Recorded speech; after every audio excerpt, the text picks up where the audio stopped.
This evening we want to talk a little about the problem of universal law as we find this exemplified in the philosophies of various peoples. There's a considerable amount of conflict in the minds of many devout persons about the concept of law. We so often think of the term on a legal level, associating it with innumerable restrictions and limitations or peculiarities relating to our own cultural platform. We think of law as something found in great books, which have to be studied, with emphasis upon precedents and upon all the elaborate machinery of human jurisprudence. And because this is law as we have come to know it, the term universal law has some rather unfortunate semantic implications. We think of law perhaps as just, but we are also inclined to suspect that it is cold, that it is something with very little consideration for the peculiar problems and necessities of human beings, perhaps broadly protective, but often a frustrating influence upon individuals. Thus, in philosophy and religion, we must have a larger concept of law. We must take away from it this tremendous emphasis upon thou shalt not, which seems so often to be important in a penal code. To the idealistic philosopher, law represents not only the eternal will of the Creator for its creation, but also encloses within its concept and structure the other aspects of the Godhead, namely wisdom and love. Sometimes we think that these principles operate differently, but the wisest of mortals have experienced within themselves the simple fact that universal law is the greatest good, the greatest beauty, the greatest love, the greatest wisdom that man can know. Law does not exist to circumscribe or limit the activity of anything. Law exists to permit and sustain the eternal unfoldment of life. Law is forever protective, and it gives to man one tremendously important psychological security.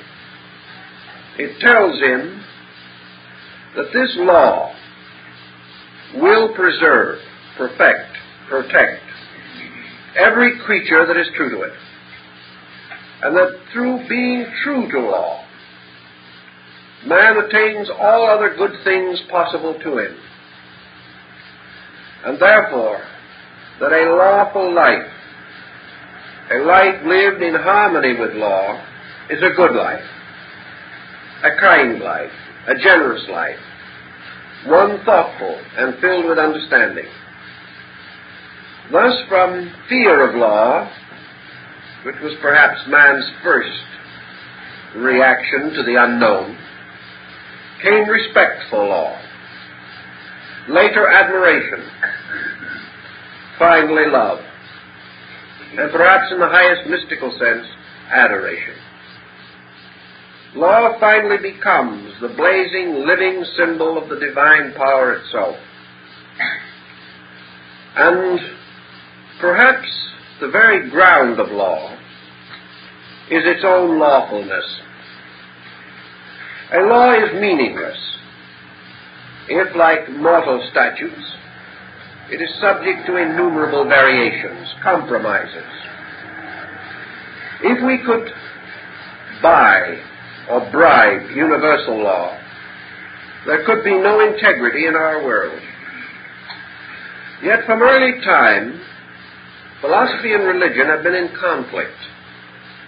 Philosophy affirming law, religion constantly seeking to modify law, supplying in its place certain other things: grace, forgiveness, vicarious atonement.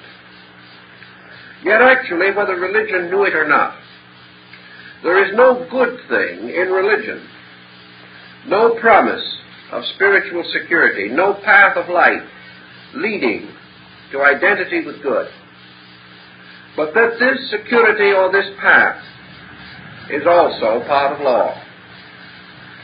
For every quality by which man, through growth and development, can attain to the highest ideals and dreams of spiritual integrity, every ingredient of universal procedure is within law. Now we try to define how we shall understand law. Perhaps we may say that the law, universal law, is the divine will in operation.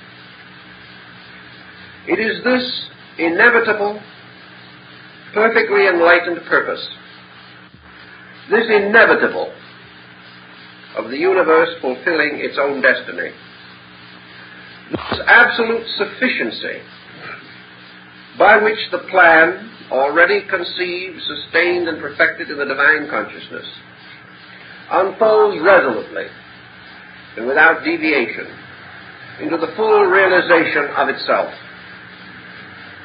Thus we have no recourse beyond law. For if law be the divine will, in what way shall we oppose it? And if it be a manifestation of the divine purpose, by what right do we question it? How can we go beyond that pattern or plan which is the total of ourselves?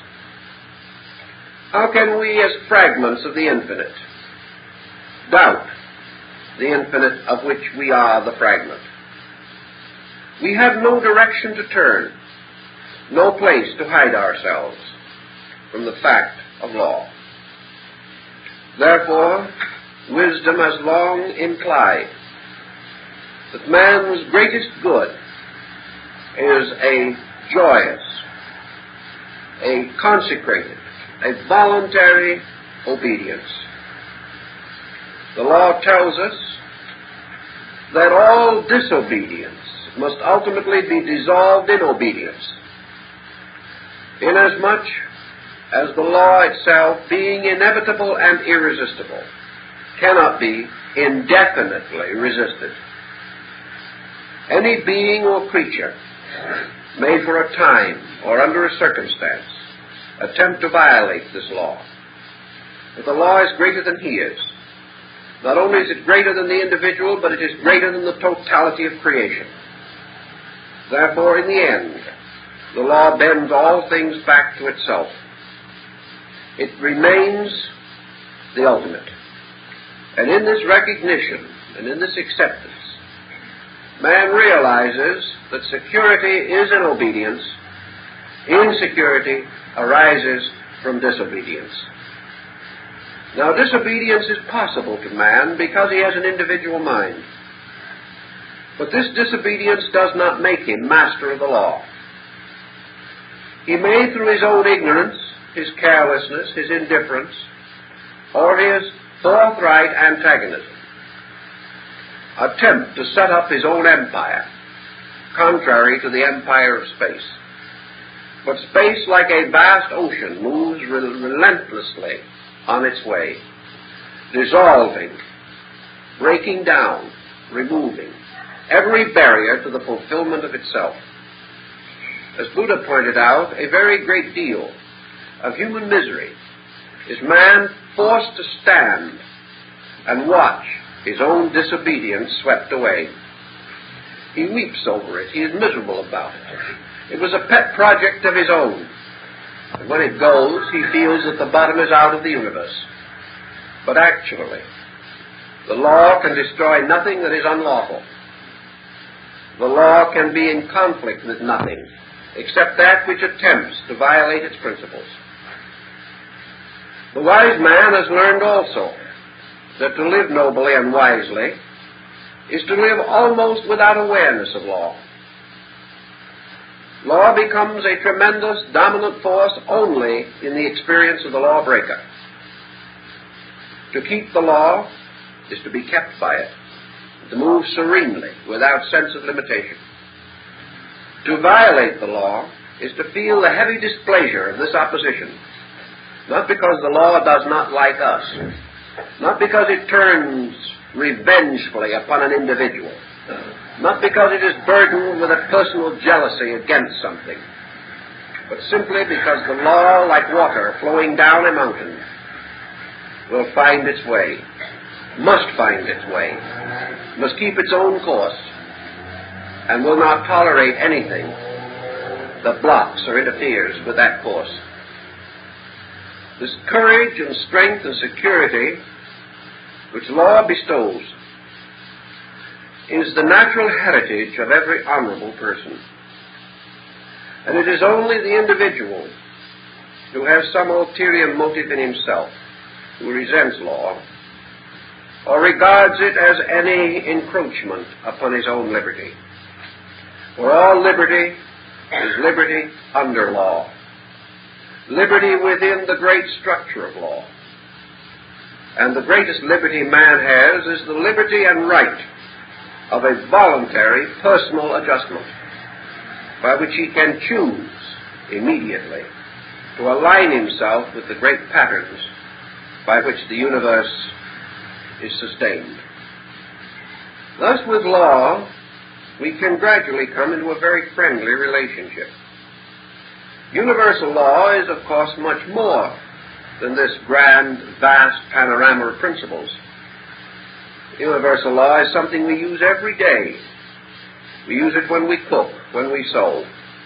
We use it in business. We use it everywhere. Because if it wasn't for universal law, we could not pour water from a pitcher into a glass. If it was not for universal law, we could not walk upon the surface of the earth. And if it was not for universal law, the seeds that we plant in the earth would not grow and become a harvest.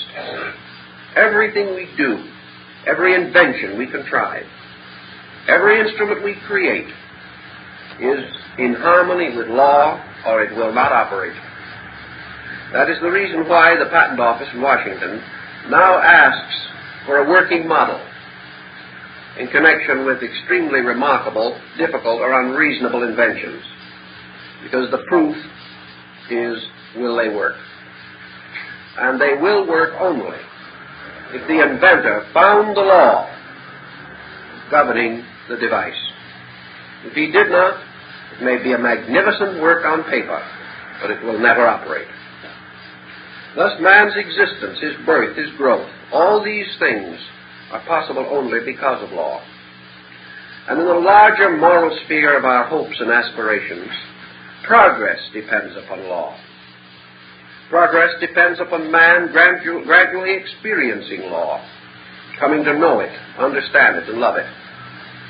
Therefore, everything that we hope for, worth achievement, peace, security, friendship, all these things depend upon the immutable operations of inevitable laws. Thus laws become very near and friendly to us. And we have added to the great pattern of universals many human codes. Most of these codes were originally rather wisely given.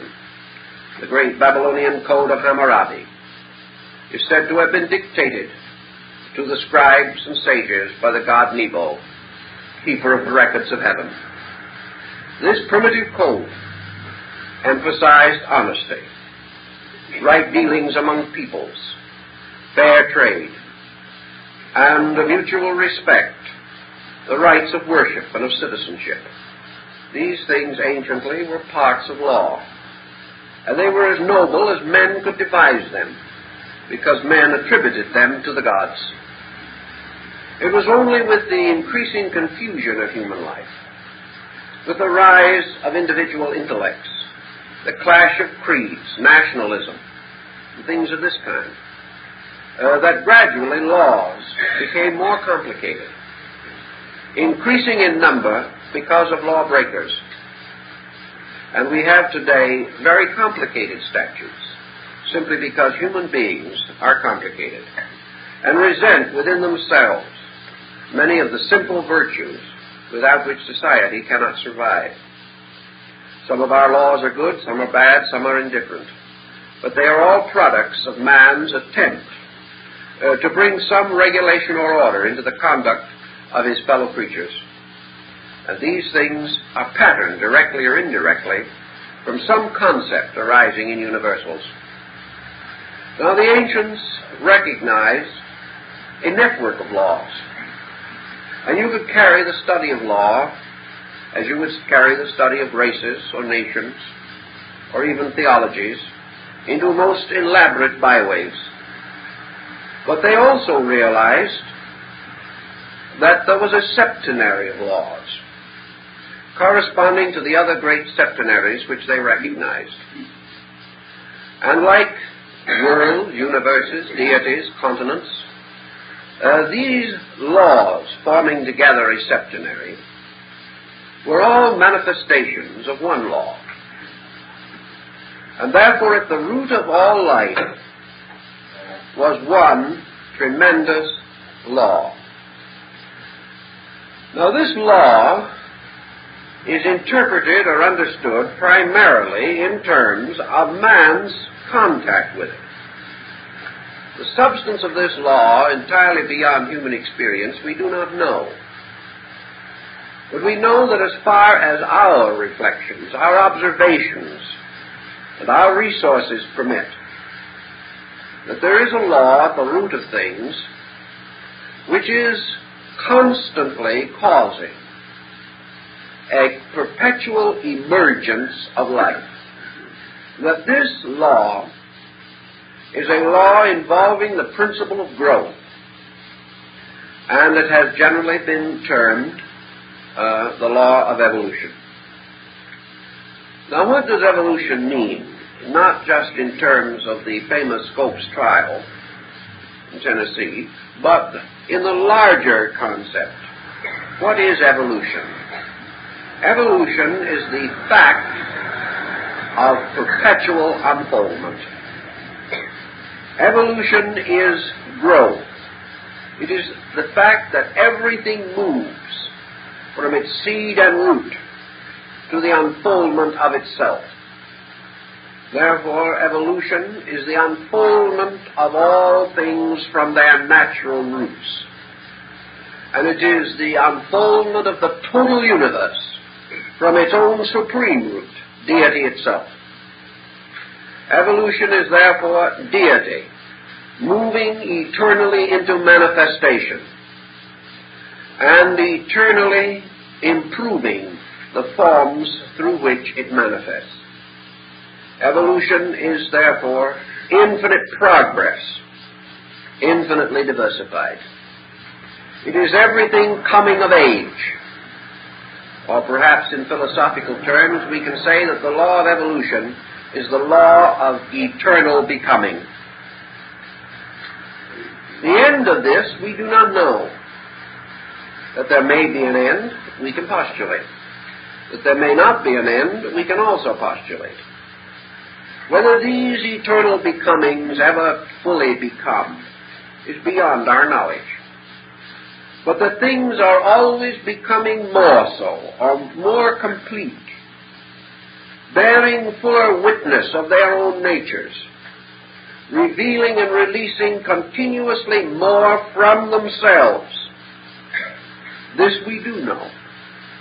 We know that species are evolving, that human beings between the cradle and the grave pass through not only physical modifications and developments, but also mental, psychological, spiritual, ethical developments. We know that it is the natural instinct of all things to improve, and that this improvement is forever and eternally a release of potential. Thus, evolution is the perpetual release of potential. It is the thing continuously outgrowing itself and reaching towards a greater fullness, a greater maturity.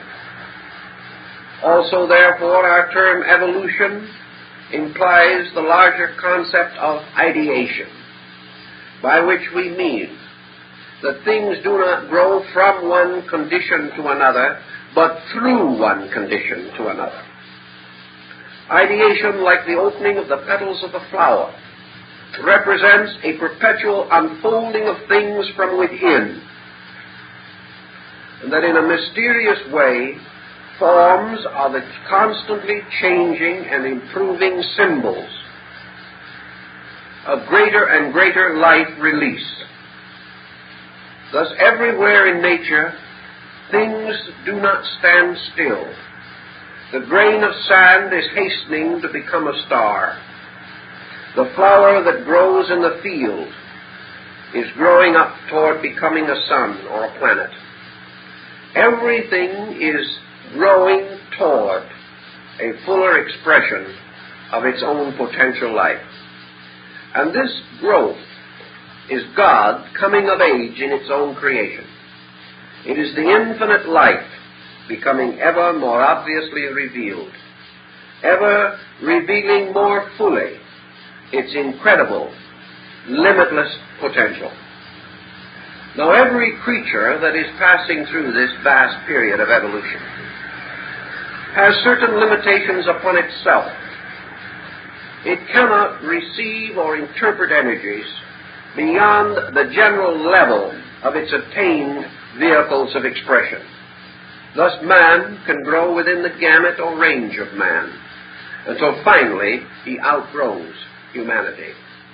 The animal can grow within the range of the animal kingdom until it also outgrows its animal kind.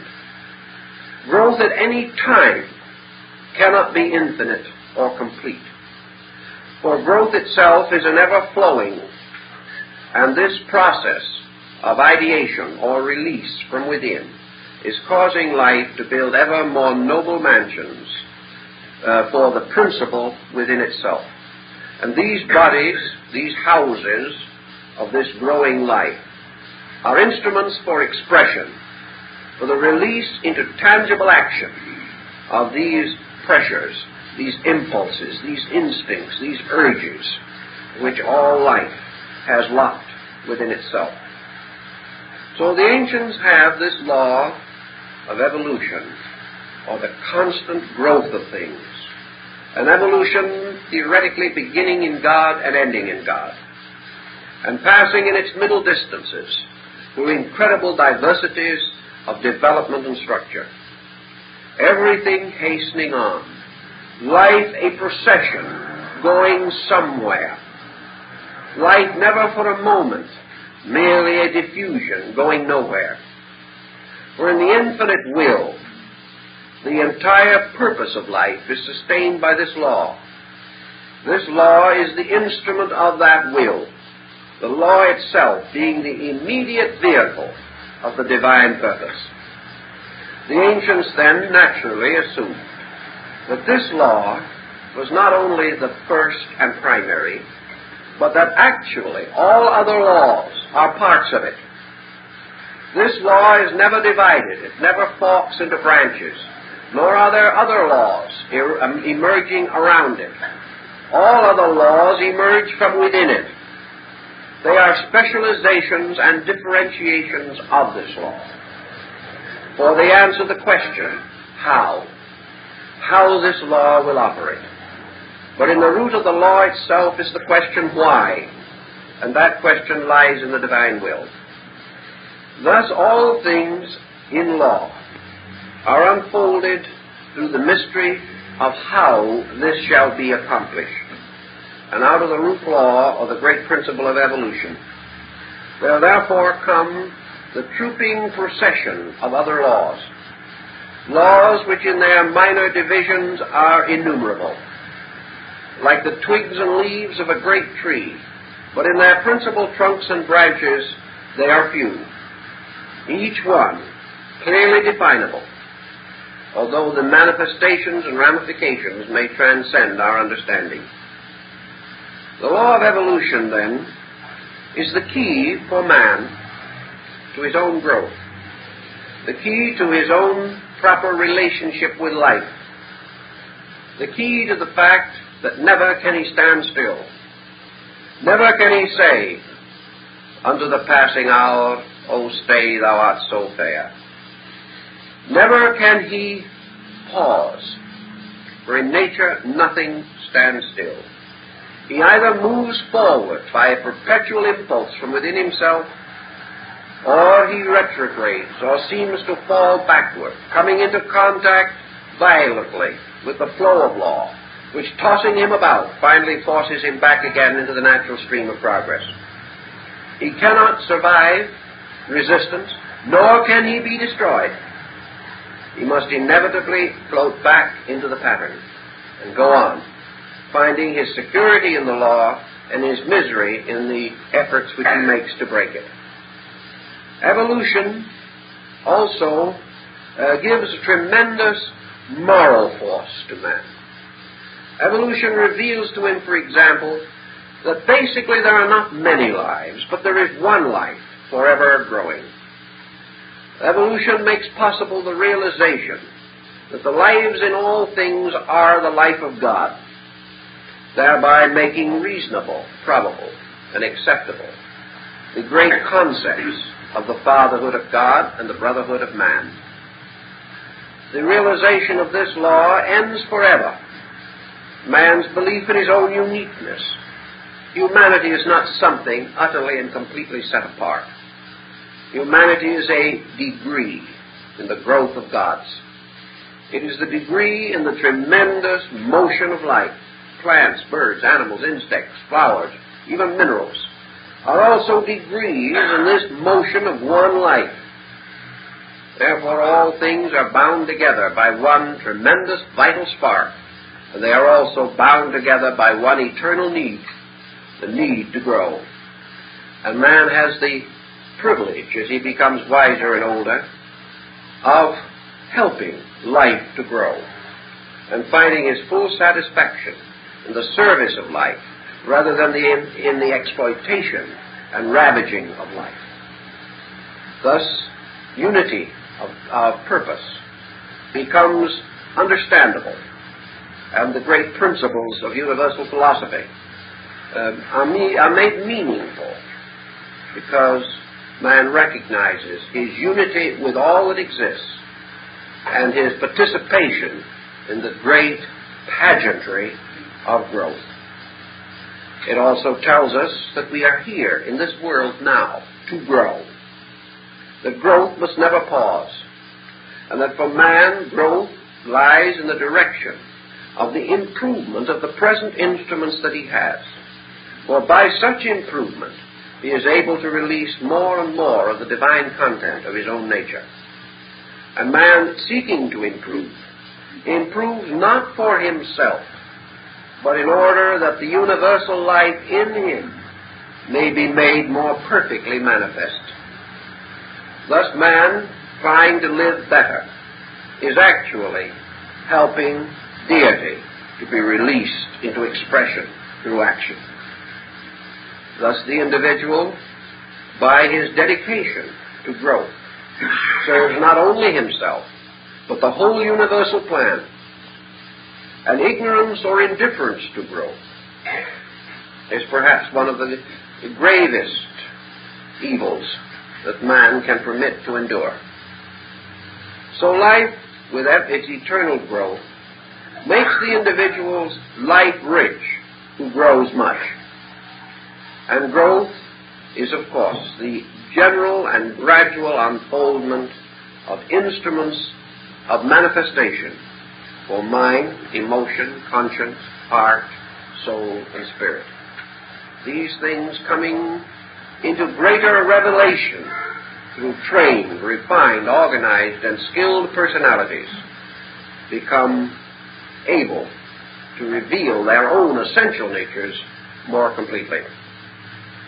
Now, out of this law, which is immutable, from which we cannot escape, and from which there is no end except fulfillment, a fulfillment so infinite and ultimate that we can scarcely dream of it, but a fulfillment that is not in itself the major consideration at the moment, that we will fulfill, we know, in our faith. The immediate problem is the next step. What is now necessary to keep faith? For when we keep faith with the law, we keep the faith. We have no recourse beyond this. Now, out of this primary and eternal motion, the motion that sustains the whole cosmic chain of worlds, man recognizes a second law.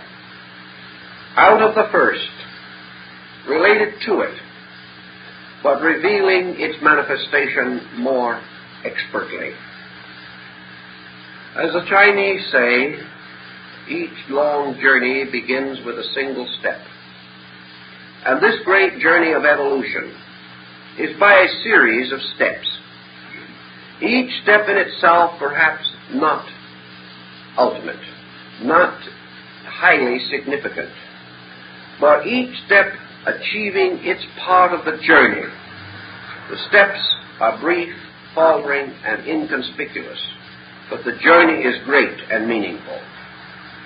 And this law, then, which helps us to take the steps of the journey, helps us to walk along this great road of evolution that leads on beyond the stars and space. We call this law cause and effect. Cause and effect tells us to a great degree how we evolve and how the machinery of evolution comes to operate in the life of the individual. Cause and effect also has bearing upon one point which is otherwise rather difficult. We know that man, at the beginning of his great evolutionary cycle, was in the greatest need of knowledge, and at that time he had the least. Just as the newborn child in infancy is in greatest need of orientation, and yet is least able to find its place in the world. So the law of cause and effect steps in and gives us the great formula of trial and error. Cause and effect gradually brings to our attention and to the attention of all life that growth, or the motion of forever becoming, is a series of related circumstances, and that these circumstances lead from an infinite primary cause which resides in the divine nature and terminate in an infinite ultimate result or effect which also rests in the divine nature. Therefore, all cause, life, is flowing into effect, living. And the relationships of these patterns become essential to our gradual enlightenment. By degrees, man learns how to grow. He learns through trial and error. He learns by doing and observing the consequences of things done. He also senses that the universe proceeds through a series of related causes and effects, each cause inevitably producing an effect consistent with itself, and each effect becoming in its own turn, by its own nature and substance, a new cause, which in turn leads inevitably to an effect. This goes on in an almost inconceivable cycle. And man has to gradually become aware that this pattern of cause and effect is valuable to him, not because it necessarily merely relates to his own moral conduct, but because it explains to him the mystery of antecedent causes, proving gradually to him that everything that exists now has had a previous existence in cause, and that any circumstance that arises must be the consistent consequence of action. Therefore, we may call cause and effect on another level action and reaction. We may say that everything that exists bears witness to a reason for its own existence, and that a reason is consistent and adequate, and that there can never be an effect inconsistent with its cause, or a cause that does not produce a consistent effect. This takes what we like to call luck, chance, providence, accident, out of our consciousness as factors in existence. And it is very good for us that we should lose these concepts. For as long as man believes that he lives in an unlawful universe, or a universe of accidents, he can never develop an adequate moral philosophy. He can never recognize personal responsibility unless he realizes that his action must have reaction. He can never fully integrate himself into the concept of a vast integrated sphere unless he recognizes his own existence both as an effect and a cause.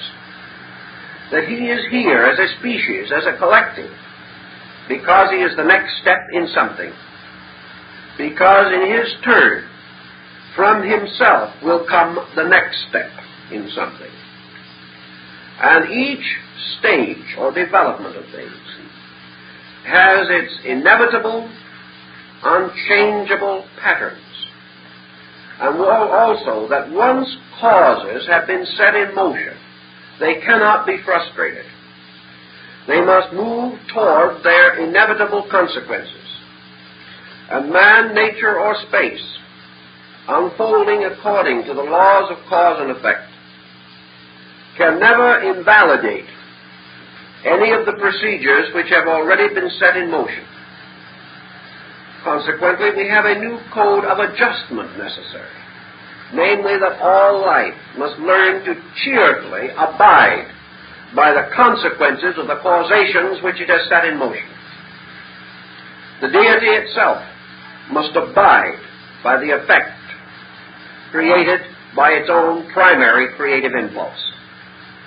Once creation begins, once the great primal cause, the fiat, is spoken or sounded, once the Logos brings forth the worlds, from that time on, the Logos, the gods and the powers, are subjected to their own laws.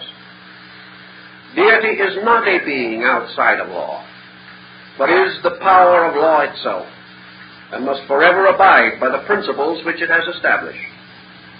Man must therefore learn that the lawmaker must keep his own laws, and that no individual can escape from the lawful consequences of things done or things undone.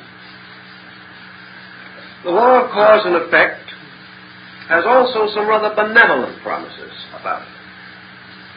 It tells us that no thing in itself good can be without consequence. That the universe, by its own nature, is good. Being the product of the divine will, it is divine. Therefore, the ultimate effect of the creation as it unfolds must be good, because its cause is good. Therefore, evil can never vanquish good, because it can never overwhelm the great, eternal, and good cause which set all things in motion and must bring a harvest according to its own nature. Now, man, in his own limited way, has always attempted to resist the great laws of cause and effect. He has attempted to reap where he has not sown. He has attempted to escape from the consequences of his own actions and conduct. But while he believes he can do this, he is under a delusion. And because of this delusion, we've had dictators and autocrats and despotisms. We have had innumerable afflictions of mankind by man, simply because we do not believe the justice of universal procedure. Yet one by one the tyrants have fallen. One by one the despots have gone their way, one by one the pomp and circumstances vanish from our sight. Only the law remains, and only the simple, natural obedience gives the security that man requires. Now, the law of cause and effect also tells us that from first cause, all causation must have in its nature necessity. Therefore, the law of cause and effect is related to the principle of necessity. And the great sphere of cause and effect is called the sphere of necessity. All things grow. Growth is necessary. All things grow slowly, often painfully, because of inability to fully understand. But man grows victoriously because he gradually learns to understand causes. He learns little by little to protect himself against forces and circumstances which might be destructive to him. He learns how to estimate the results of things. He learns thrift and providence this way. He learns the importance of good temper and a good disposition. He learns ultimately that if he is friendly, he will have friends. If he is unfriendly, he will be friendless. These things he learns. He learns sometimes the hard way.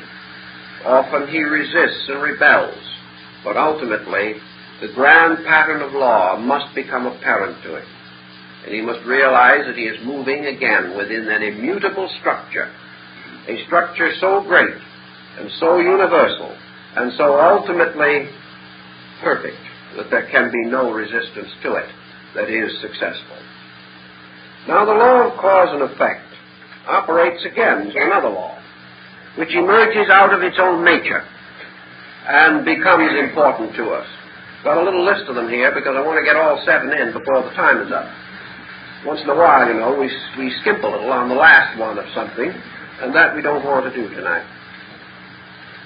Now, the law of cause and effect indicates or suggests a kind of balancing, so that we come out of the law of cause and effect with the next law, which is the law of polarity, which leads ultimately to the establishment of the principle of equilibrium. Now, everything in nature, like the celestial crab, which crawls forward with a strange and angular motion, everything in nature moves according to and functions by the principle of polarity. In a way, cause and effect is polarity. Cause being a positive pole, effect being a negative pole. Here we have electricity and magnetism. We have dynamic and static everywhere. We have the poles of a battery.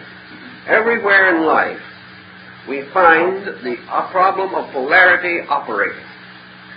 And polarity becomes important to us in many, many respects, because man, through the gradual understanding of the law of polarity, has a gradual tendency to correct his own tendency to be lopsided, which becomes a very serious thing. Now, of course, when we look in the mirror, it may not be noticeable, but at the same time, in our conduct, it usually is. Polarity means that most forms of life oscillate or move between 2 poles, alternating between positive and negative. Creation, for example, moves between 2 vast poles, manifestation and obscuration, or the day and night of the gods. Every period of manifestation must be followed by a period of repose. There is a great respiration, the breath of Shiva, the outbreathing of worlds in the great dawn of things, the inbreathing of worlds at the end of things. There is the ebbing and the flowing of the tide, waking and sleeping, life and death, winter and summer. Everywhere in nature we have these polarities, which as the seasons do in the earth. These result in the gradual ripening of things from their seed to their harvest. And without these alternations, without these constant alterations of polarities, the magnificent framework of law could not accomplish its perfect work. Now, in this great pattern of polarization, as we care to call it, we see innumerable things of value to ourselves here and now. One of the most common polarizations we recognize is the polarization of generation. We know also the famous reference made by Plato in his study of the great Platonic year, in which he describes that the great 25,000-year cycle resulting from the precession of the equinoxes is divided into two periods, or halves, one of which was a period of fertility and the other of sterility. In periods of fertility, great cultures flourish. Wisdom comes forth. Art and beauty are manifested. In periods of sterility, men lose a certain amount of internal vitality. Materialism dominates. Men cease to have their ideals. The earth is impoverished and no longer produces as good grain and food, and cultures have a tendency to languish for lack of both spiritual and material nutrition. Here is again action and repose. So as we have in cause and effect action and reaction, here on the laws of polarity we have action and repose. Things moving always by certain effort, accompanied again by certain periods of rest. And we also find that in nature everything is generated through polarization. And at the same time, there is a constant motion of life away from these polarized opposites toward the mysterious point of equilibrium. Now, we have considerable philosophical discussion relating to this issue, and it becomes more involved than we perhaps realize. Equilibrium is, to the average individual's concept, an idea of the suspension of motion. Today, for example, we are proud of the fact that we are very highly polarized. We say that an individual is very enthusiastic at one moment and utterly down in the dumps the next is really living life to its fullest.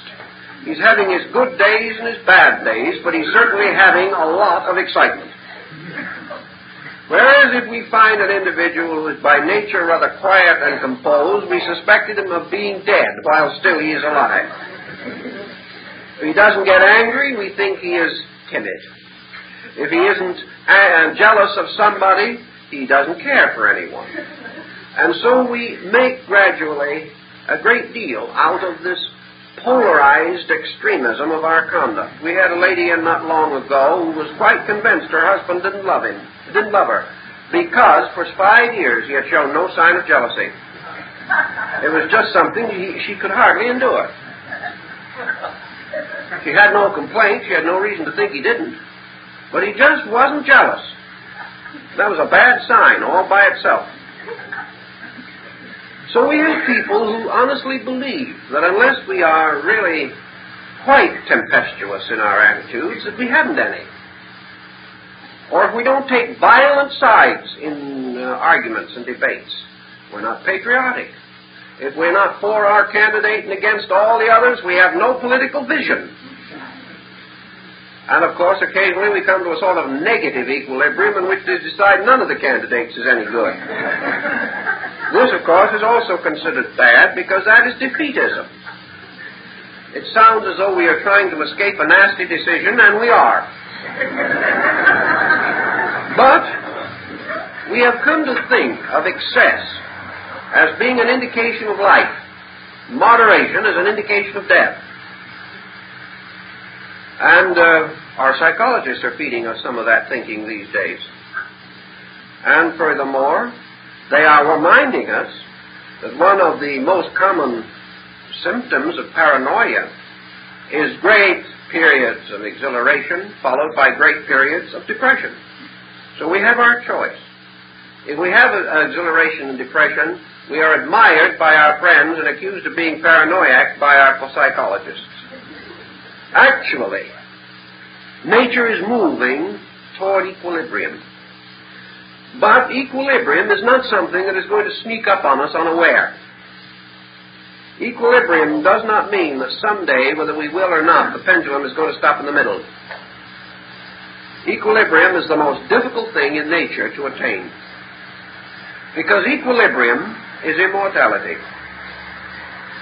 Equilibrium is a deathless state. It is a state in which excess ceases. All immoderations come to an end. And in the complete suspension of polarization, we attain what the Buddhist terms nirvana. For nirvana is the end of the imbalance of conflict in the compound personality of the human being. In the universe, equilibrium is also the end of conflict. But conflict cannot end until the conflicting factors have been resolved. And these conflicting factors are nothing more or less than the unfinishedness in things.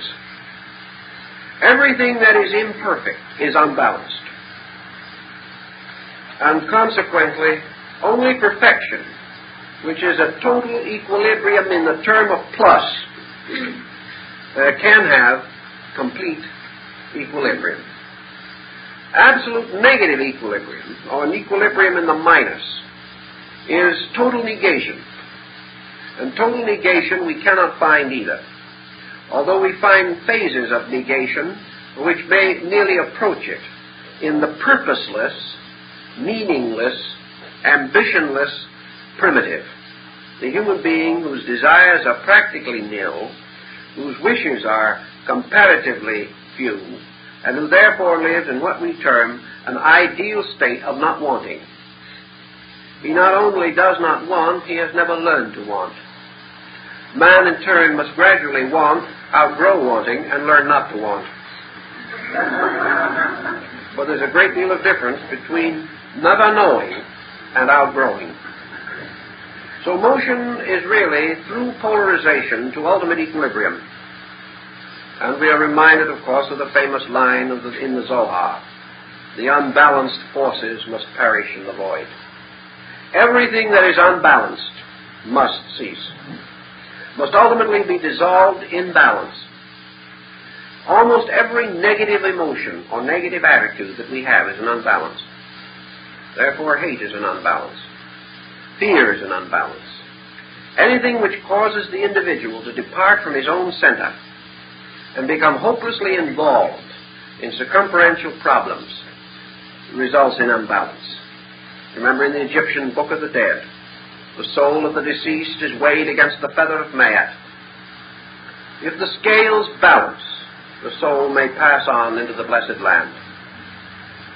Therefore, balance, which is the great lesson of equilibrium, which in turn arises from man's experience of polarity. This procedure, through experience, brings man to one of the great discoveries, one of the great revelations, which sustain him and strengthen him for his spiritual adventure. Now, polarization affects us in many other ways. It gives us contrasts. Now, without contrasts, the lights and shadows of a picture, we call the picture very flat. Therefore, we believe in lights and shadows. But wherever we believe in them, we must endure them. And where we believe in lights and shadows, we must believe in pain and pleasure. We must believe in hope and despair. We must believe in gain and loss. And polarity tells us that we can never have a gain without a loss. And we can never have a loss without a gain. So over the inevitable, why should we grieve? Every individual who possesses must to one way or another be relieved of his possession. Any individual who gives up will in some strange way regain that which he has given away. The law of polarity is constantly operating in every department of our life. And the more extreme our attitudes become, the more vicious the swing of the pendulum.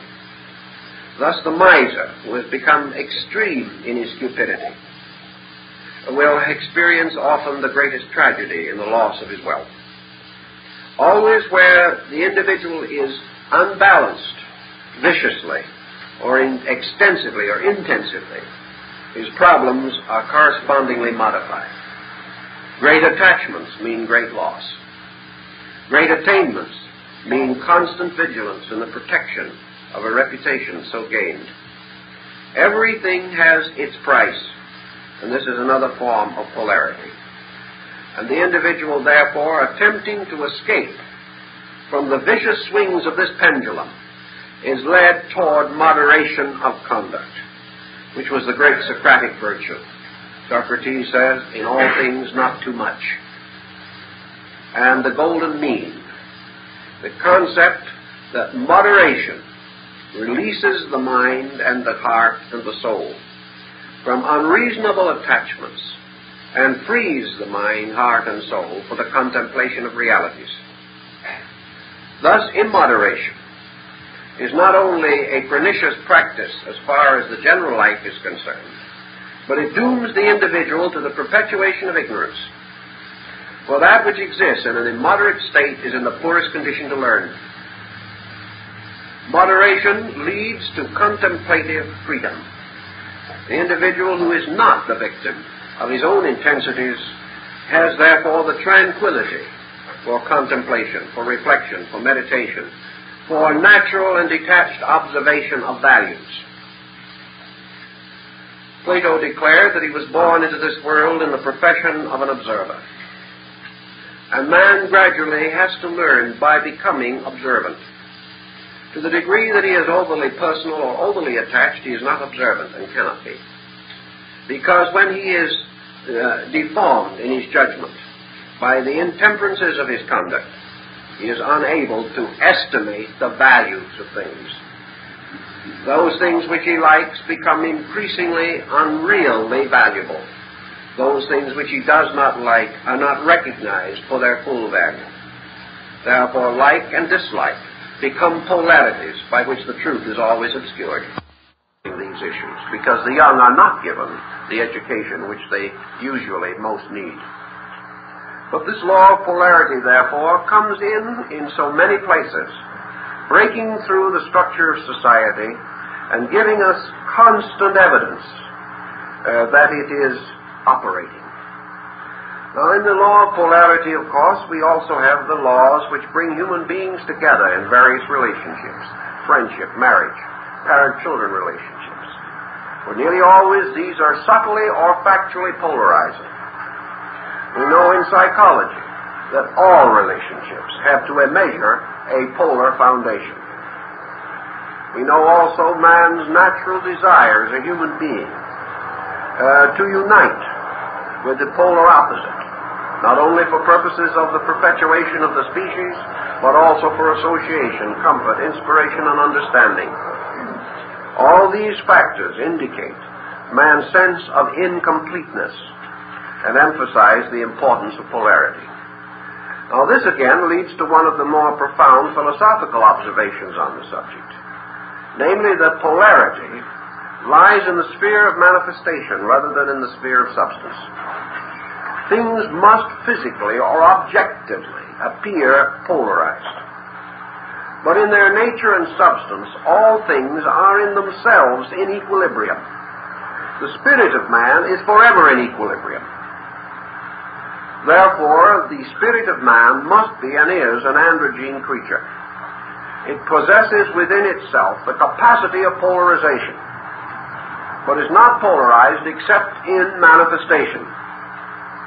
The particular and special polarization that we recognize being essentially physical. Thus, man, as a psychic or spiritual being, has an androgyne core, and in the effort to establish equilibrium in his objective life, he chooses marriage.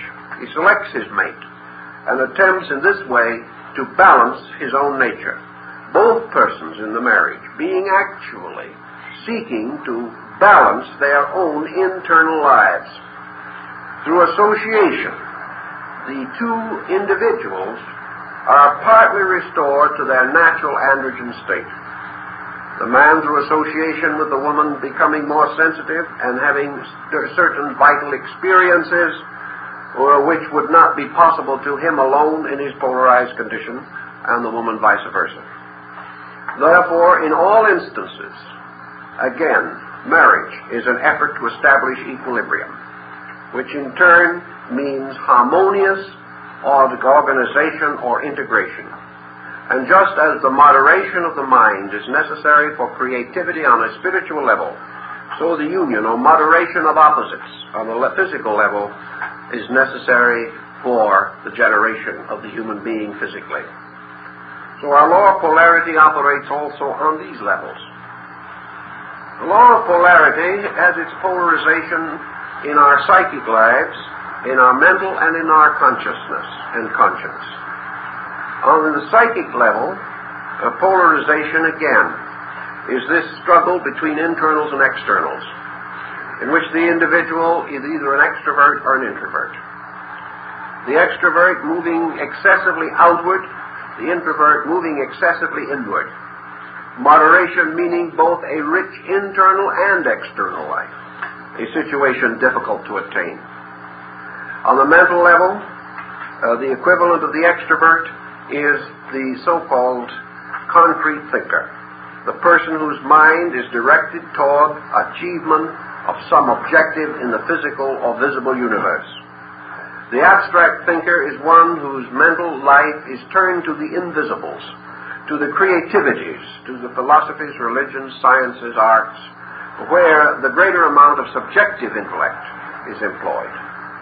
Either polarization without compromise or complement from the other can lead to excessive imbalance. And a large part of psychological imbalance is simply due to the individual moving too far in one direction and thereby violating the law of equilibrium. It is therefore important that every person with heavy physical responsibilities should have artistic, aesthetic, and cultural avocational releases. It is also important that the idealist and the dreamer and the mystic should have physical responsibilities by which he is assisted to maintain equilibrium and balance in his conduct.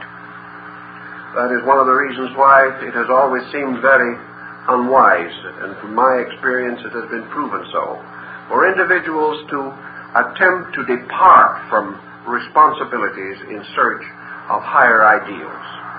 These higher ideals should be built upon responsibilities, upon the victorious and complete acceptance of duty, and not upon a running away from the need of man to serve the unknown need of God. These things must work together, must cooperate, and build toward a proper picture and a proper pattern. Now, out of these principles, out of this law of polarity leading to equilibrium, which is a great silence, comes another law, which is perhaps one of the most pleasant and the gentle laws that we have to contemplate in life. And that is the law which we call harmony and rhythm. Now, in nature, as Havelock Ellis realized, life is a kind of dance. Life is a magnificent motion. The Chinese Taoist, in his concept of Tao or universal being, recognized truth, God, reality, the road, all of the mysterious principles which he gathered into the term Tao. He recognized these as the great Kun, or the eternal sound that goes on forever. And he also recognized this principle as the great rhythm, the great beauty that has neither beginning nor end. And out of harmony and rhythm has come man's concept of beauty.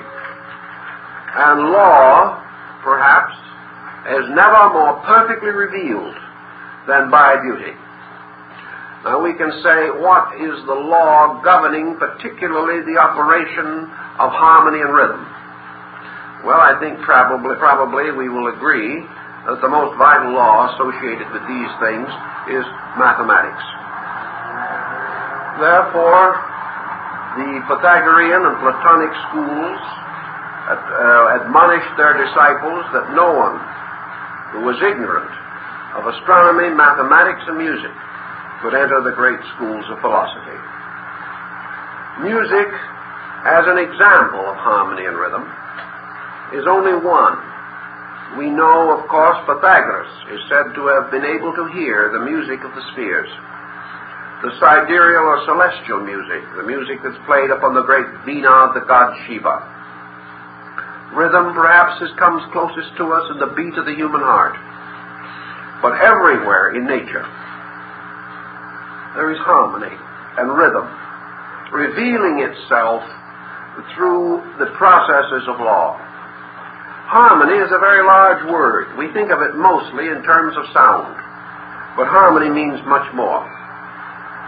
Harmony means order, means equilibrium in one sense, balance.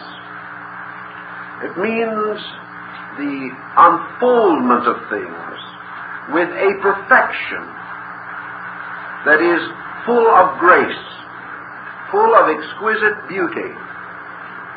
And we discover law as beauty. One of the ways, traditionally, in which perhaps we make this discovery is in the pattern of the snowflake.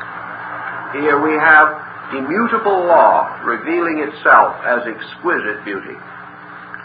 We find it also in minute shell life and tiny living things like the radial area. We find it wherever nature is creating, in the distribution of leaves along the stem of a plant, in the petals of a flower. All these manifestations are beauty. We also observe it in the sunset, in the great vista of the plains, the mountains, and the sea. We also recognize that nature is never discordant, and the wildest abandon of color in a field of flowers will never include any jarring or unpleasant color notes. Everything blends, melds, and molds together into a highly acceptable symphony. Now, some intellectuals working on this problem have suggested that beauty is nothing more nor less than man's becoming accustomed to things. That the way things have always been must always be beautiful, whereas anything that deviates or breaks away is no longer beautiful. We have this, of course, in musical speculation and the introduction of dissonances, for which Richard Wagner, for one, was extremely famous. He attempted to prove that the dissonant intervals are also beautiful. For a time, he was bitterly attacked. Later, he was accepted, and it finally agreed that in spite of the unfamiliarity, there is actually in music no basic dissonance. Everything can be made beautiful if we know how.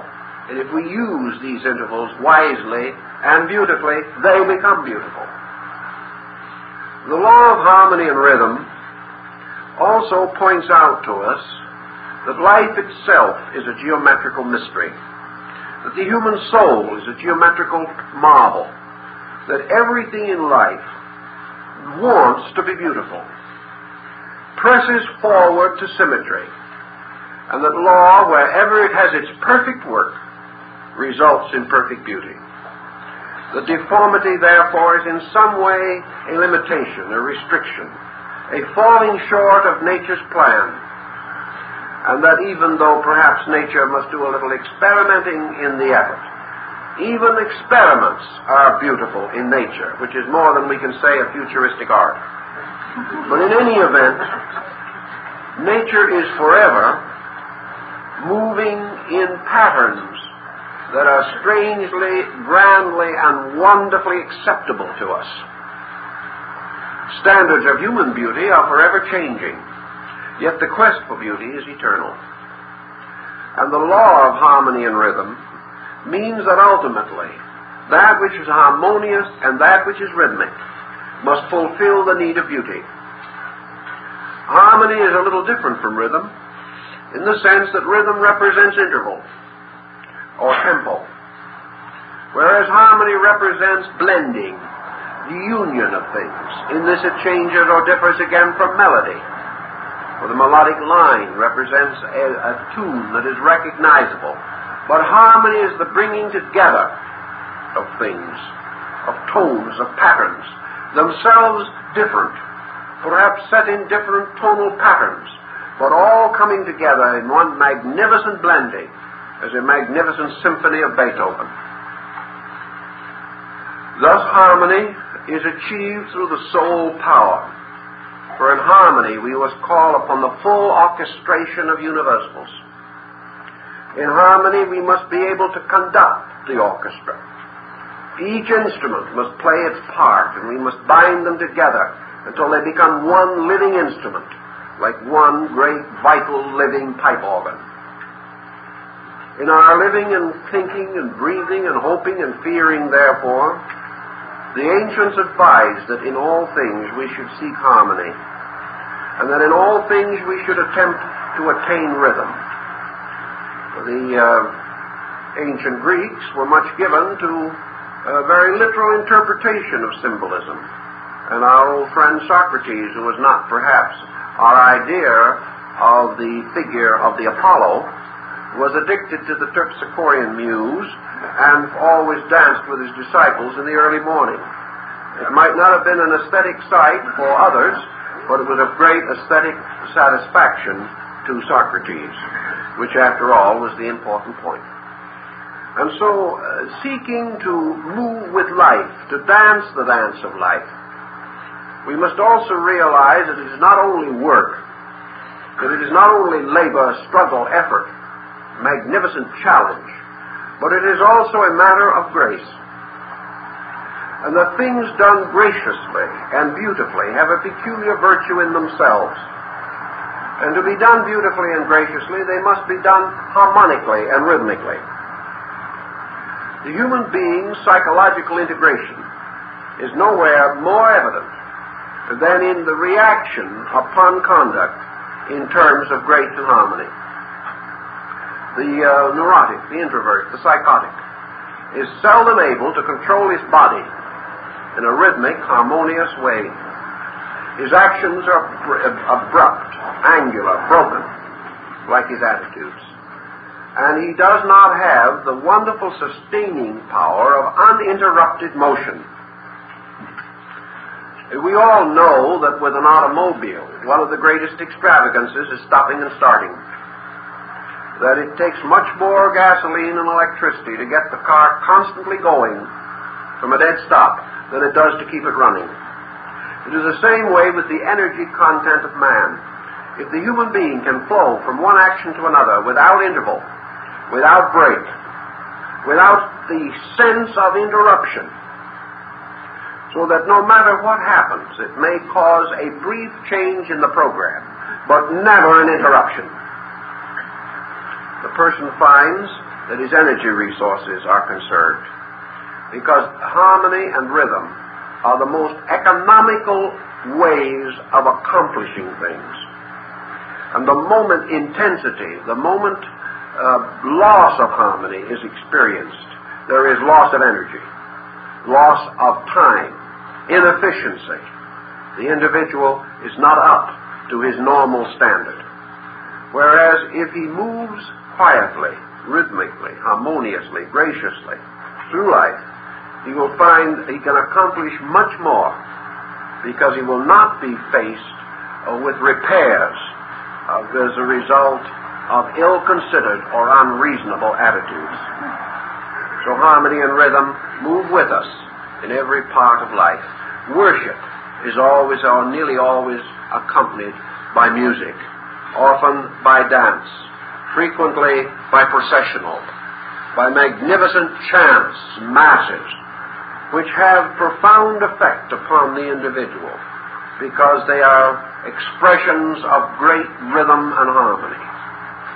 And religious music helps to set the tempo for the devout person, helps him to relax into the mood suitable for worship.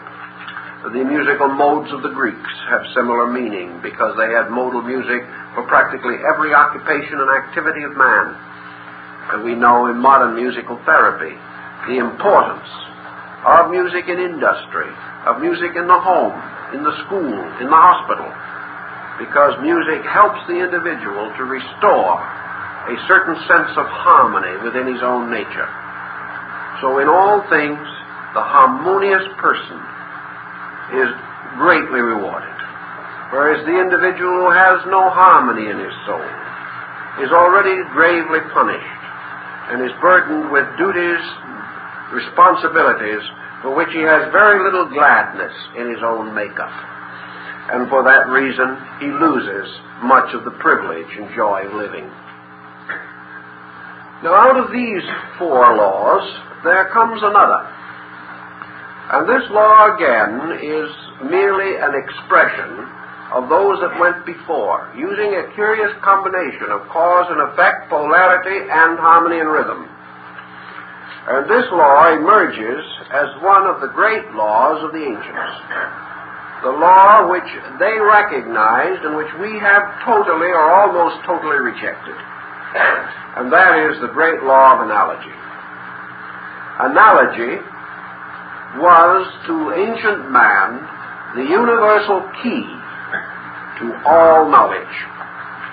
And it was based upon the fact that nature is infinitely repeating its own processes. Leonardo da Vinci became one of the greatest exponents of the law of analogy.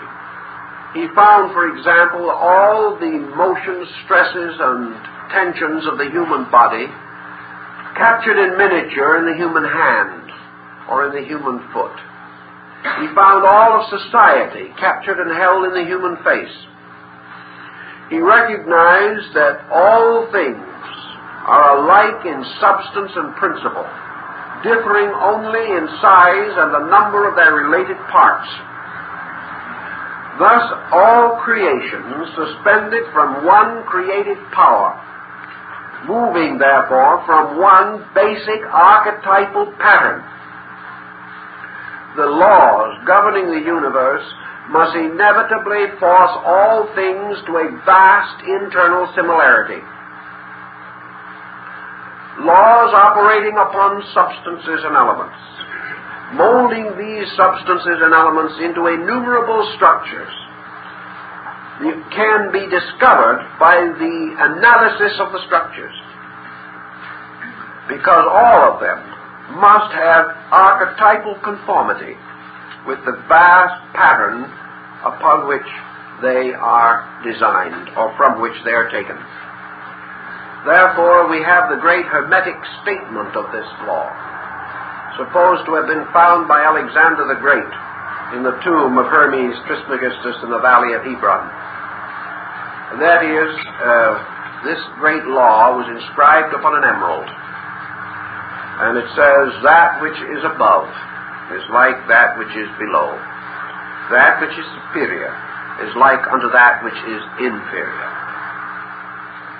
This means that there is a tremendous archetypal sympathy between the universe and the electron.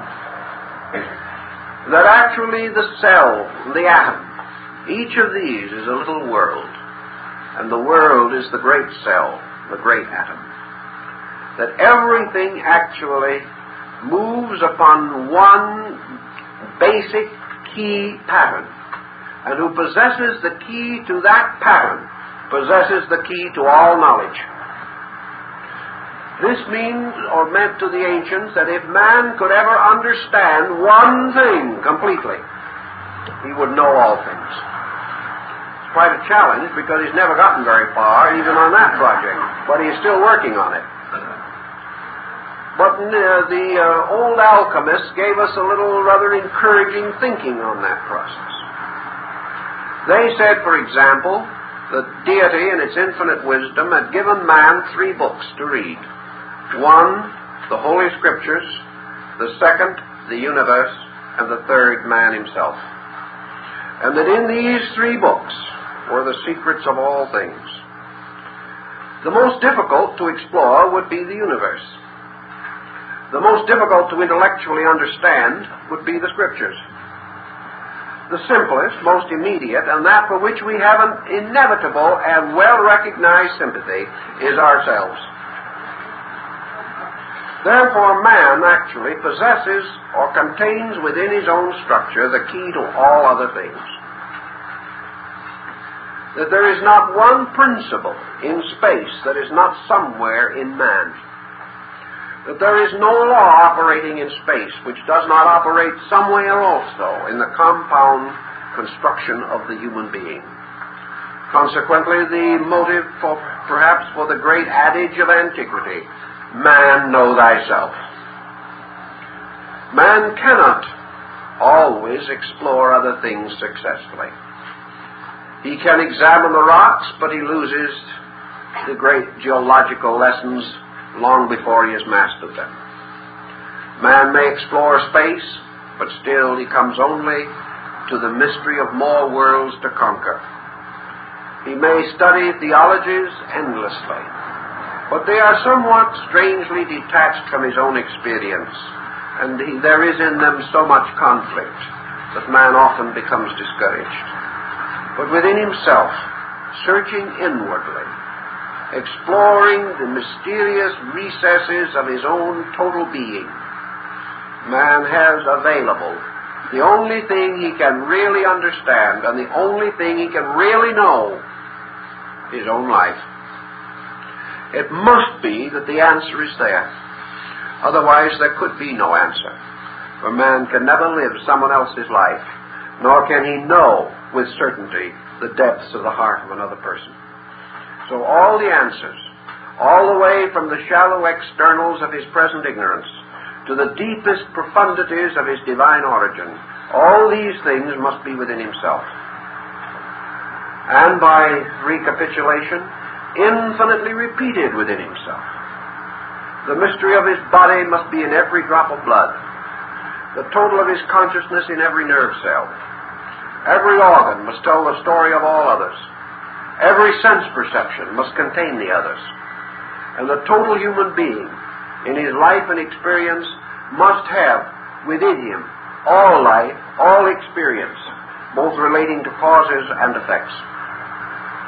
Through this contemplation, the human being, seeking to know the workings of the world, finds these workings wonderfully unfolded through his own personal nature. Thus the law of analogy helps him not only to recognize this wonderful concatenation, as we call it, or a sequential descent of similars, but it also helps him to be aware that all bodies are houses for souls. All souls are housed in bodies. That all things visible have their relationships to things invisible in the same manner, though differing perhaps in quantity, quality, or degree. That essentially all things have the same geometrical design, just like the septenary itself, which is diversified through every level and layer of human society and universal procedure. Thus the law of analogy enables us to study the greatest from the least. Also enables us to approximate the structure of the universe as far as it is qualitatively concerned. The substances in terms of living essences by which the universe is sustained. All these things we come to know. Paracelsus was of the opinion also that because of these sympathies within our own natures, we had a bridge or binder between these similarities in ourselves and the greater archetypal patterns in space. Thus, if the human being could understand some motion, some energy, some principle within himself, he was then capable of the apperceptive experience of the universal correspondent. As the tuning fork contributes its tone to another fork of similar pitch, so the individual's participation, the energy in himself of a certain quality, creates a sympathy with all energy of that quality, giving man the possibility of a cosmic experience of that energy through the discovery and experience of it within himself. These things he can do, but from the outside he can never conquer these energies, because he can never approach anything from the outside and know it. He may examine it, he may analyze it, he may come to some decision concerning its structure and form, but all things are known only from within. But from the withinness of himself, man is in harmony with the withinness of all other things. from the outside, he can never attain this rapport. So the law of analogy goes on and on through all the different departments of experience in life and gives us a vital and important understanding. Now, in your Northern or Mahayana system of Buddhism, 5 of the celestial Buddhas are recognized. 2 are concealed. In the human sensory gamut, 5 senses are functioning. 2 are not. These 2 represent those yet to come. In the great racial evolution of man, 5 races have come. 2 have yet to come. In the great continental distribution, 5 continents, 2 yet to come. Therefore, in the great septenary of laws, 5 have been revealed and 2 are concealed. Now, in your astronomical system of the ancients, there is reference to the 7 planets. Yet the ancient did not know 7 planets. He knew only 5 planets, and he added to these the luminaries, the sun and moon, to make 7. He was well aware that the sun and moon were not planets, but they became the shields, or the blinds, or the symbols for the 2 planets which were not then known. In the same way, there are 5 laws that we now know, and 2 laws that cannot be known to us until, through our own experience and through our own growth, we unfold the sensitivity of them, or to them, from within our own natures. They are operating, but we cannot yet differentiate them. Perhaps we shall learn something of them through our atomic researches, which are coming gradually and which will undoubtedly expand until ultimately we shall come face to face with universal principles and laws that we do not yet recognize. But the ancients recognized that there were 7 laws, only 5 of which were known. Therefore, to complete their septenary of laws, they added 2 shells, or 2 symbols, symbolic laws, which are actually derived substantially from other laws, but which are now advanced to fill in the septenary and to cover for the ones that are not as yet known. For actually, the law of evolution actually covers the law of rebirth, and the law of cause and effect covers the law of karma. So our difference has been that we have taken these 2 laws, rebirth or reincarnation, and cause and karma, and we have declared them to represent laws operating upon the moral level of human conduct, and used these 2 to complete the septenary. The law of rebirth would be an inevitable correlative of evolution, because actually evolution, operating through cause and effect, must be the perpetual growth of things. And the perpetual growth of things contains within its own concept everything relating to the continuing improvement of forms and the re-embodying of life principles in forms until they attain their maturity or perfection. Therefore, reincarnation is to us the law of evolution applied to the moral and ethical life of the individual. And the law of karma is the law of cause and effect brought within the personal experience of the individual and his problems.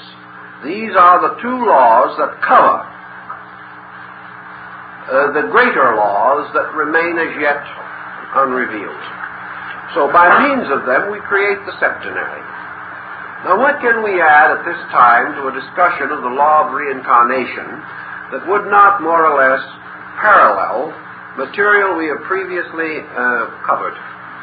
There are some points, I think, that might be valuable, because we are now thinking in terms of a septenary of laws.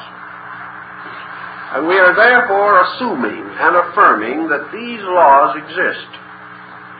and that these laws are necessary to the fulfillment of the primary law, and that all laws make evolution complete. For it is the root law, like the root race, or the root power, relating to the other septenaries that we have considered.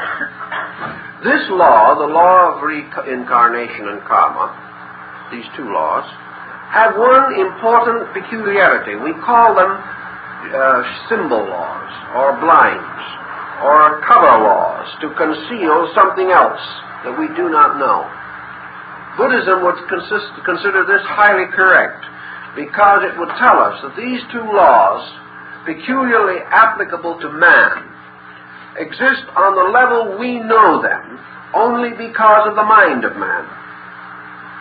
That reincarnation and karma, therefore, are man-made laws, yet related to and dependent upon almost completely two great universal laws. One of the reasons why this is true is because Buddhism points out that these laws are both based upon man's acceptance of certain illusions in his own nature. The law of rebirth is based upon man's acceptance of the need to survive as a person. This law is not primarily involved in the original concept of evolution, because evolution has nothing to do with man surviving. Evolution has only to do with God perfecting. And man in this pattern becomes only an instant or a moment in the evolution of a divine being. But man, with his own peculiar attachments to things, considers his own survival as an individual far more important than his ultimate renunciation of selfhood in order that deity may be perfected. Thus man, striving desperately to survive as a being, sets in action mental processes which carry forward from embodiment to embodiment in the form of an intellectual continuity of self-consciousness. Thus the individual wills himself to exist as himself. And as long as this will, or this remote but powerful desire, continues, the individual is surviving as an individual, rather than accepting the Buddhist concept that actually only reality is immortal, and that therefore man's ultimate attainment is absorption in reality. But the law of reincarnation was long accepted in the East, drifted over the caravan routes, and finally through the travels of Pythagoras and the conquests of Alexander and the journeys of Apollonius, finally reached the Mediterranean area and the Aegean to influence our entire southern European and North African cultures. This coming into contact with the Western concept of life was modified to sustain the idea of man's gradual growth through re-embodiment into a divine being, into a separate godling, having infinite personal powers. This concept has influenced our immortality theories from the beginning of Western culture. But this, to the Eastern mind, is only a veil, because our great goal is not that the individual shall be perfect, but that the total shall achieve its own completeness, and that in this process, races, creatures, beings, innumerable, are created and vanish into limbo. Nothing real ever dying, nothing unreal ever surviving. And that finally, in the infinite ultimate of things, we shall discover this spark of life within ourselves is not our own, but is the eternal spark blazing in us. Ultimately, through service of this spark and final identification with it, we fulfill our own destiny.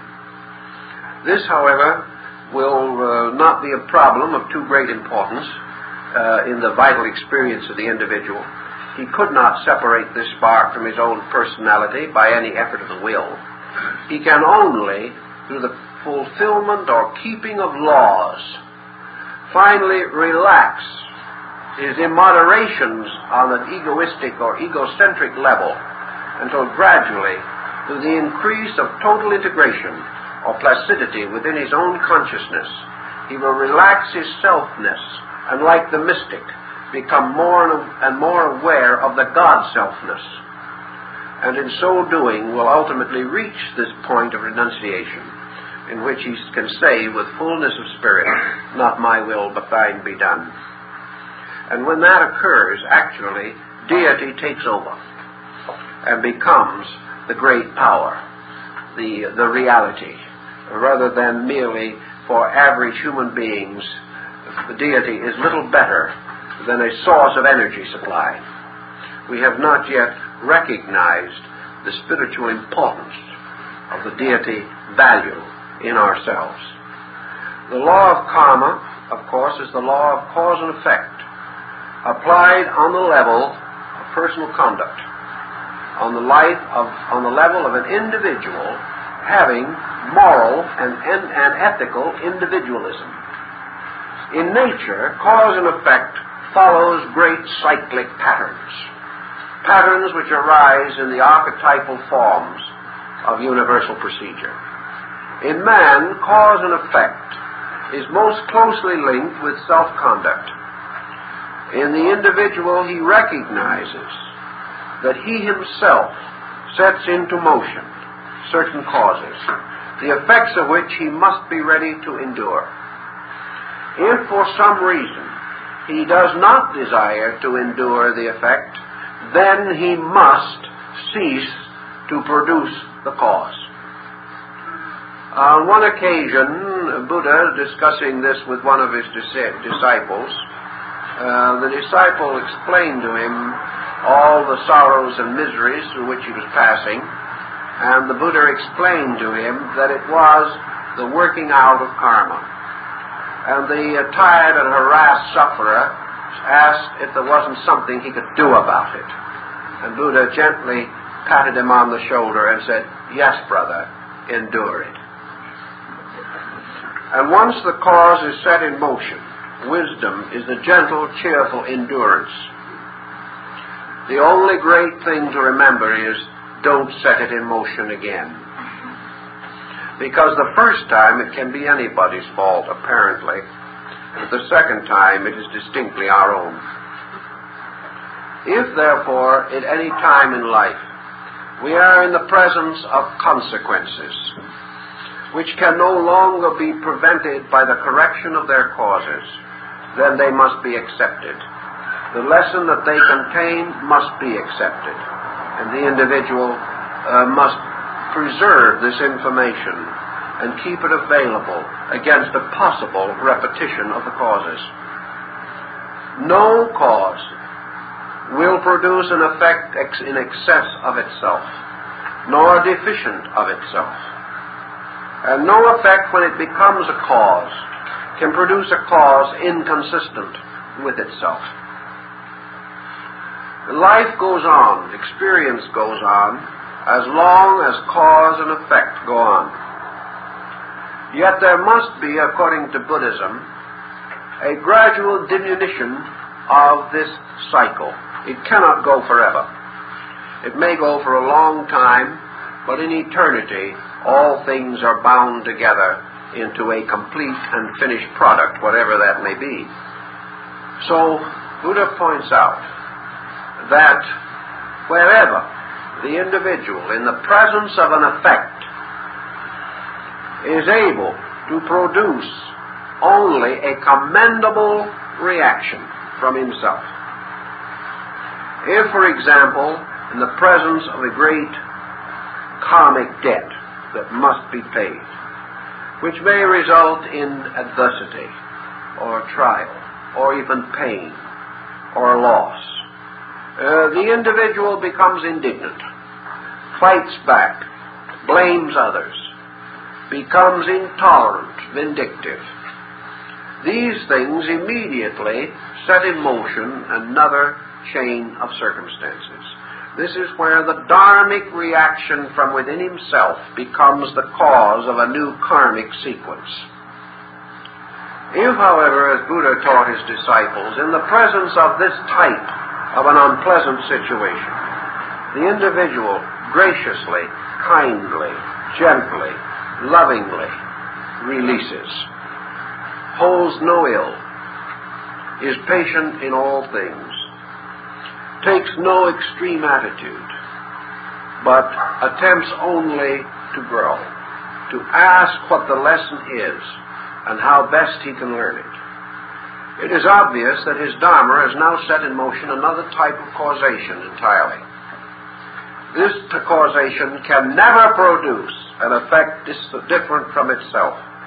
And if the individual, out of an emergency, has set a causation of peace in motion, that causation must ultimately likewise produce its own end, and its end must be peaceful.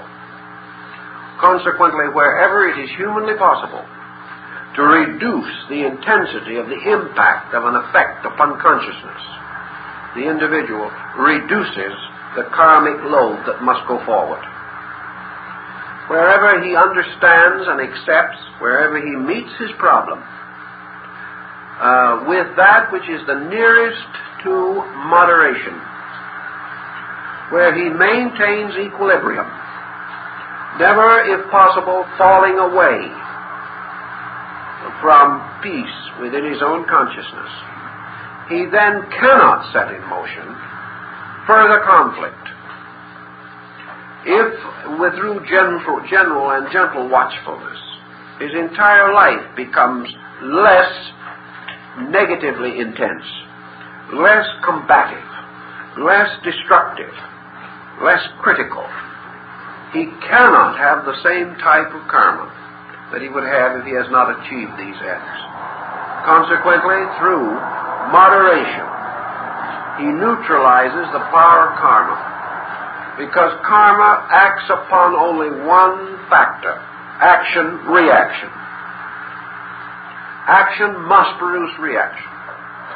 Non-action cannot produce reaction, because we cannot set in motion anything as a result of absolute equilibrium.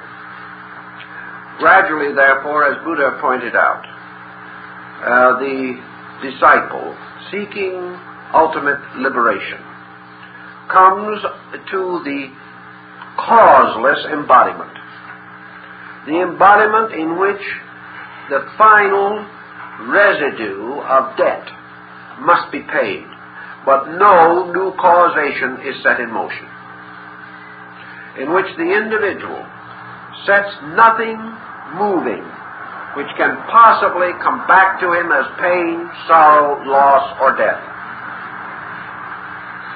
Having attained this more or less complete and perfect equilibrium, the karmic overload is continuously diminished. The individual then has two choices in his karma.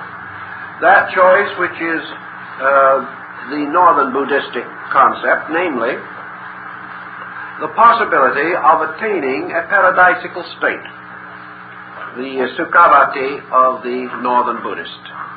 This paradisical state is the individual who, in the payment of karma, creates only happy karma to come. He does so many good deeds. He is so generous, he is so kind, he is so loving, he is so faithful, he is so just and so true, that all that he can have in the form of reaction is pleasurable. Therefore, he may have the famous embodiment where he became, in the legend, the king, and had all wonderful things for himself. He was so wonderful, so wise, and so good that he was very happy until being a king turned his head. Then he got into trouble again. But, in other words, the paradise is the result of good deeds, producing their natural consequences, because nature is not at all partial. It just as much loves to reward as to punish. But Buddha goes further and says that the good deeds also have about them a certain foolishness. For very few people can carry happiness without ultimately destroying it or spoiling it in some way. Out of fortune and good time comes arrogance. Out of a life in which everything goes well comes laziness. And one by one our little virtues are swept away by the misuses we make of them. So Buddha taught that the only ultimate release lay in the suspension of all consequence, in which the life, being a condition of inward tranquility, causes the individual to inherit no debt but peace and silence. And having attained to this end, he is therefore free from the wheel of karma. Having attained such attainments, the individual also moves back only into the great stream, the stream of the law, carrying with it the growth of the divine being itself. And all things other than this and less valuable are slowly cast away. So we have this structure of laws. And in these laws we find the roots of patterns. The painter uses them, the musician uses them, everyone uses them. They are the ever-present help in time of trouble. And it is good for us, as human beings and as thoughtful human beings, to take our refuge in the law. Not to take our hope in the fact that we can evade it. Not to take our hope that some other dispensation no longer makes it necessary, but face the simple fact that who lives the life shall know the doctrine. That in keeping the law, we give ourselves the greatest good that we can enjoy. And that by fulfilling the law in all its ways, we become aware that the law in its totality is a kind of lengthened shadow of God itself. And that in the love of law, in the embracing of law as the greatest good, we reach out and touch the very substance of the creating power. For the law is God made manifest in His works. And those who obey this great pattern are the chosen ones. For if we love God, we will keep His commandments. And these commandments are His laws, not spoken from a mountain, but revealed forever in the lives and hearts and souls of creatures. Laws that we live with every day, that rule the plant, that rule everything. And if we quietly and systematically and thoughtfully study and learn to love these laws, we will find that we live in a much better world than we ever suspected, a world in which there is more goodness than we have ever known, and a world which protects us so completely that perhaps it is not an extravagance to say that this power watches and notes each sparrow's fall. There is nothing that happens in the universe that law is not sufficient for, and which is not in itself lawful. And it is this lawfulness which is our hope, because it is lawful for us and right for us to grow, to fulfill, to achieve integrity and security, and to find the greater good we seek for. And with this kind of religious philosophy behind the concept of law, I think we can have greater inducements, universally and cosmically speaking, for being law-abiding citizens. And wherever we can, obey the law and keep the peace. And the peace we should keep, most of all, is that within ourselves. And by doing these things, all other good things come in their proper time. Well, the time is up.